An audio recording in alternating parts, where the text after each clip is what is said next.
अस्सलामु अलैकुम रहमतुल्लाहि बरकातुहू। दोस्तों, आज मैं एक सूरह के बारे में बोलना चाहती हूँ। ध्यान से सुनिए। इस सूरह को हर रोज़ पढ़ने से हमारे घरों में बरकत रहेगी और जो चाहेंगे वो मिलेगा। ये मैं नहीं कहती हूँ, सल्लल्लाहु अलैहि वसल्लम की रिवायत है। इस सूरह को पढ़कर आप हर रोज़ पढ़ने से आपके घर में बरकत रहेगी और हर दुआ कबूल हो जाएगी।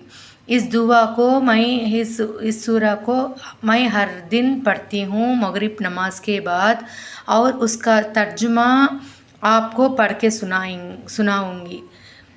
ध्यान से सुनिए। मुज़म्मिल सूरह का तर्जुमा बताती हूँ। बिस्मिल्लाहिर्रहमानिर्रहीम।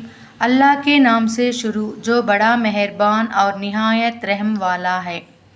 ए कपड़ा ओढ़ने वाले, रात को क़ियाम किया करो मगर थोड़ी सी रात, यानी निस्फ रात या उससे कुछ कम या उससे कुछ ज़्यादा, और कुरान को ठहर ठहर कर पढ़ा करो। हम अनक़रीब तुम पर एक भारी फरमान नाजिल करेंगे। कुछ शक नहीं कि रात का उतना सख्त पामल करता है और उस वक्त बाद भी खूब दुरुस्त निकलती है।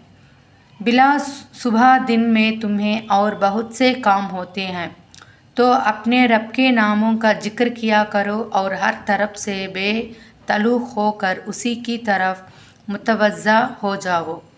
वही मशरिक़ और मगरिब का मालिक है, उसके सिवा कोई इबादत के काबिल नहीं, तो उसी को अपना कारसाज बनाओ।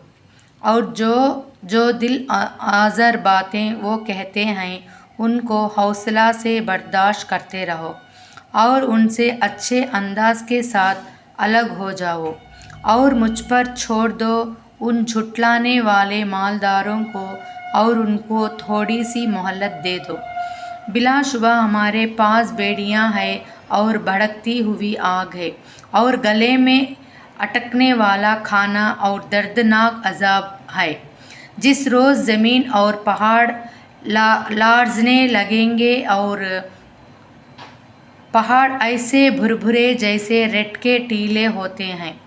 ए मक्के वालों, हमने तुम्हारे पास एक रसूल गवाह बनाकर भेजा, जिस तरह हमने एक रसूल मूसा को फ़िरौन की तरफ भेजा था।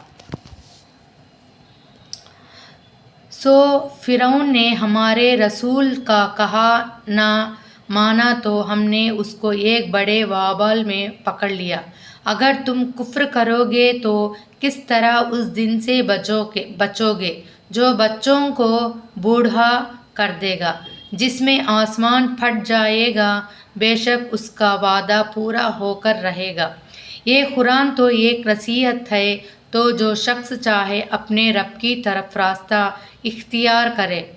बेशक तुम्हारा रब खूब जानता है कि तुम और तुम्हारे साथ के लोग कभी तो 2/3 रात के करीब और कभी आधी रात और कभी 1/3 रात क़ियाम करते हैं, और अल्लाह तो रात और दिन का अंदाज़ा रखता है।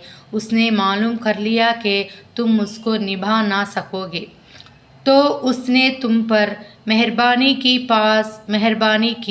पास जितना आसानी से हो सके उतना कुरान पढ़ लिया करो। उसने जान लिया कि बाज़ तुम्हें बीमार हैं और बाज़ मोआश की तलाश में मुल्क में सफ़र करते हैं और बाज़ अल्लाह की राह में लड़ते हैं। जितना आसानी से हो सके उतना पढ़ लिया करो और नमाज की पाबंदी रखो और ज़कात अता करते रहो और अल्लाह को गर्जे हसना देते रहो। और जो नेक अमाल तुम अपने लिए आगे भेज दोगे तो उसके सिले में अल्लाह के हाँ बेहतर और बुजुर्ग तलशिला पाओगे। और अल्लाह से बख्शिश मांगते रहो और अल्लाह बड़ा बख्शने वाला रहम वाला है। आमीन सुम्मा आमीन। इस दुआ को, इस मुज़म्मिल सूरह को आप हर रोज़ पढ़ते रहो। हम अरबी पढ़ते हैं, आप तर्जुमा नहीं जानते ना, इसलिए आप सभी को तर्जुमा बताना چاہتی ہوں سنیے اور دوسروں تک شیئر کرو اور اس چینل کو سبسکرائب کرو۔ آمین ثم آمین۔ جو اس میں جو کوئی غلطی پڑی ہے تو معاف فرمو۔ آمین ثم آمین۔